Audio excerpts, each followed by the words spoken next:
ವಿಧಾನಸಭೆ ಕಲಾಪದಲ್ಲಿ ಇವತ್ತು ಪ್ರತಿಧ್ವನಿಸಿದ್ದು ಮುಡಾ ಪ್ರಕರಣ, ಮುಡಾ ಹಗರಣ ಆಗಿದೆ ಅಂತ ಹೇಳಿ ಬಿಜೆಪಿಯವರು ಆರೋಪ ಮಾಡ್ತಾ ಇದ್ರು. ಆದರೆ ಚರ್ಚೆಗೆ ಅವಕಾಶ ಸಿಕ್ಕಿಲ್ಲ ಅಂತ ಇದೀಗ ಬಿಜೆಪಿ ಅಹೋರಾತ್ರಿ ಧರಣಿ ಮಾಡಲಿಕ್ಕೆ ನಿರ್ಧಾರ ಮಾಡಿದೆ.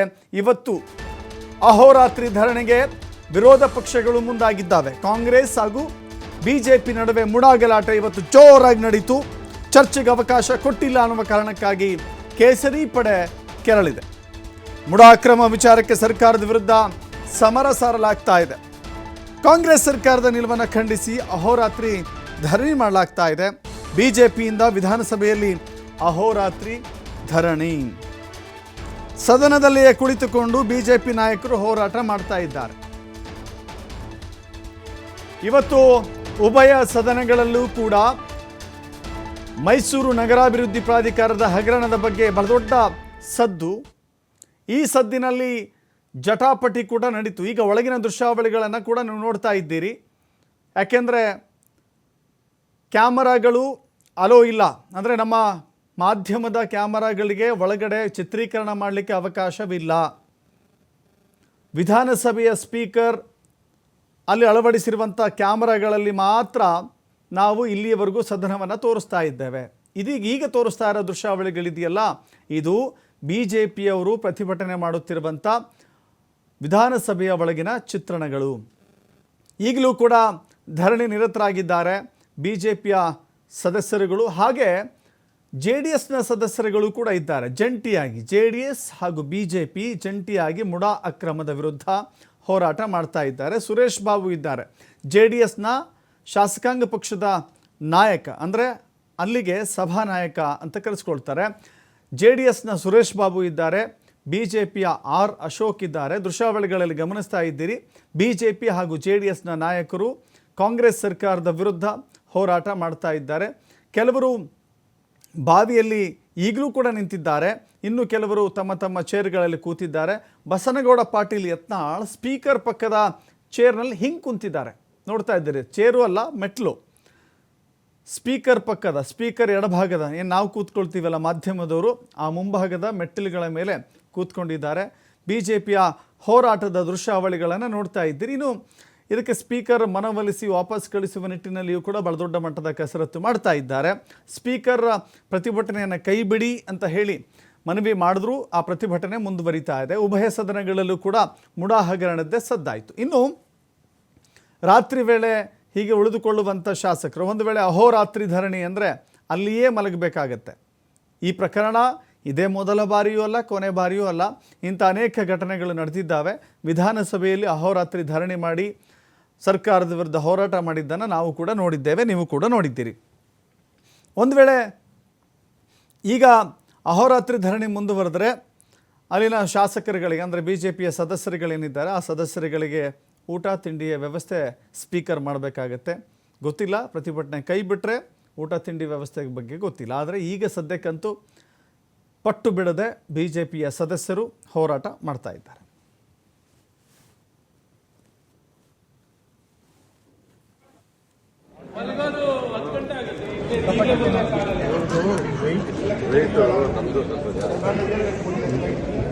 ಇದರಿಂದನೂ ವೆಯ್ಟ್ ಜಾಸ್ತಿ ಆಗುತ್ತೆ. ವರ್ಷ ಮುಂಚೆನೂ ಸಿಕ್ಕಾಪಟ್ಟೆ ಪ್ಲೇನ್ ಇದೆ.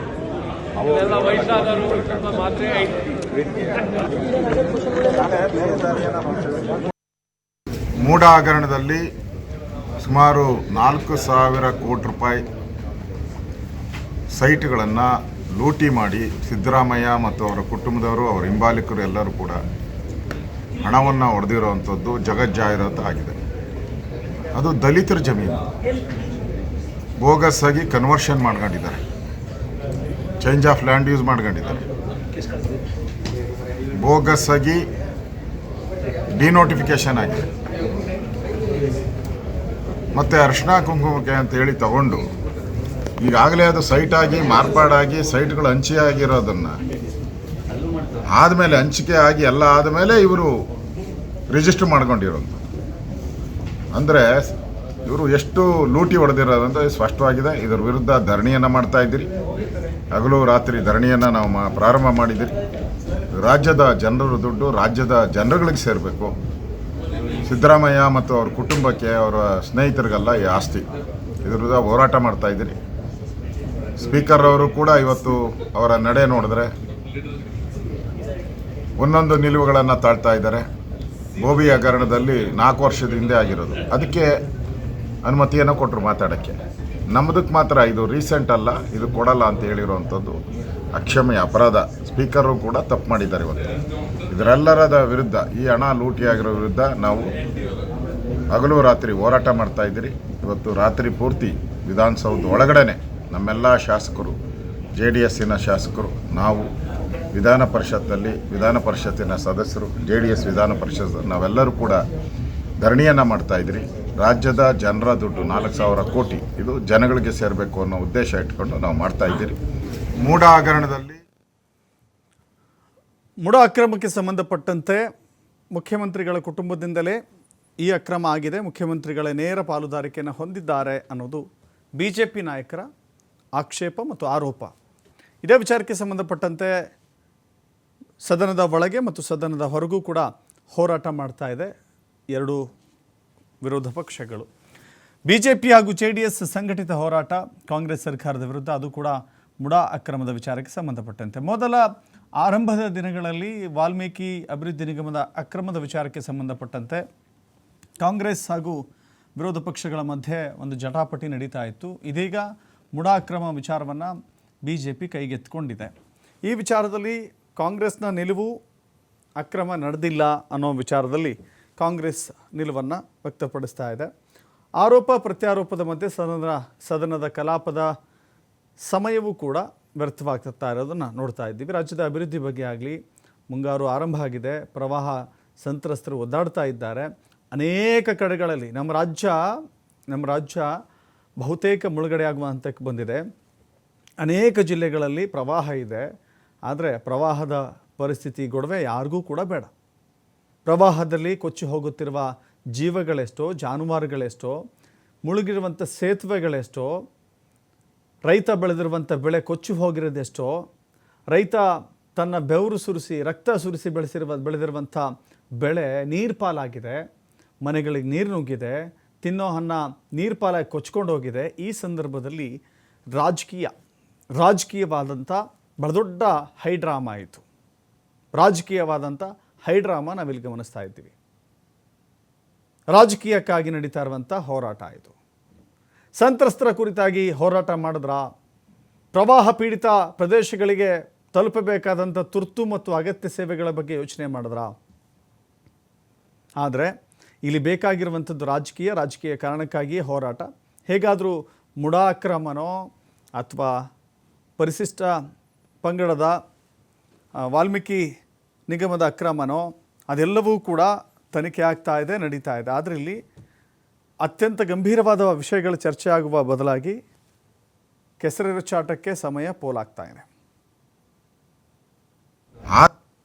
ಮೈಸೂರಿನ ಮೂಡ ಹಗರಣದ ಬಗ್ಗೆ ಚರ್ಚೆ ಮಾಡಬೇಕು ಅಂತೇಳಿ ನಿಲುವಳಿ ಸೂಚನೆಯನ್ನ ಮಂಡನೆ ಮಾಡಿದ್ರೆ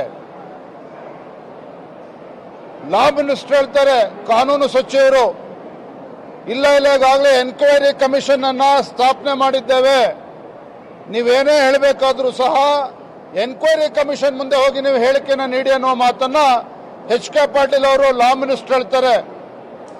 ಇದು ಪ್ರಜಾಪ್ರಭುತ್ವದ ಕಗ್ಗೊಲೆ. ಇವತ್ತು ನಾವು ಚುನಾಯಿತ ಪ್ರತಿನಿಧಿಗಳಿದ್ದೇವೆ, ಶಾಸಕರಿದ್ದೇವೆ. ರಾಜ್ಯದ ಜನ ಪ್ರಶ್ನೆ ಮಾಡ್ತಾ ಇದ್ದಾರೆ.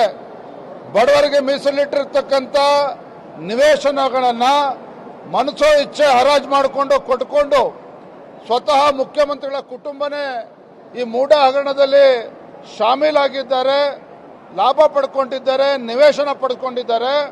ಇದ್ರ ಬಗ್ಗೆ ಚರ್ಚೆ ಮಾಡಬೇಕು ಸದನದಲ್ಲಿ ಅಂತ ಹೇಳಿದ್ರೆ ಲಾ ಮಿನಿಸ್ಟರ್ ಹೇಳ್ತಾರೆ ಎನ್ಕ್ವೈರಿ ಕಮಿಷನ್ ಮುಂದೆ ಹೋಗಿ ಅಂತೇಳಿ. ಯಾವ ಎನ್ಕ್ವೈರಿ ಕಮಿಷನ್ ಬಗ್ಗೆ ಮಾತನಾಡ್ತಾ ಇದ್ದೀರಿ HK ಪಾಟೀಲ್ ಸಾಹೇಬ್ರೆ? ಹಿಂದೆ ಸಿದ್ದರಾಮಯ್ಯನವರು ಹಿಂದೆ ಮುಖ್ಯಮಂತ್ರಿಗಳಿದ್ದಾಗ ಯಾವ್ಯಾವ ಎನ್ಕ್ವೈರಿ ಕಮಿಷನ್ಗಳ ಪರಿಸ್ಥಿತಿ ಏನಾಗಿದೆ ರಾಜ್ಯದ ಜನತೆ ನೋಡಿದ್ದಾರೆ. ಇವತ್ತು ಮುಖ್ಯಮಂತ್ರಿಗಳು ಯಾಕೆ ಪಲಾಯನವಾದವನ್ನ ಮಾಡ್ತಾ ಇದ್ದಾರೆ ನಮ್ಗೆ ಅರ್ಥ ಆಗ್ತಾ ಇಲ್ಲ.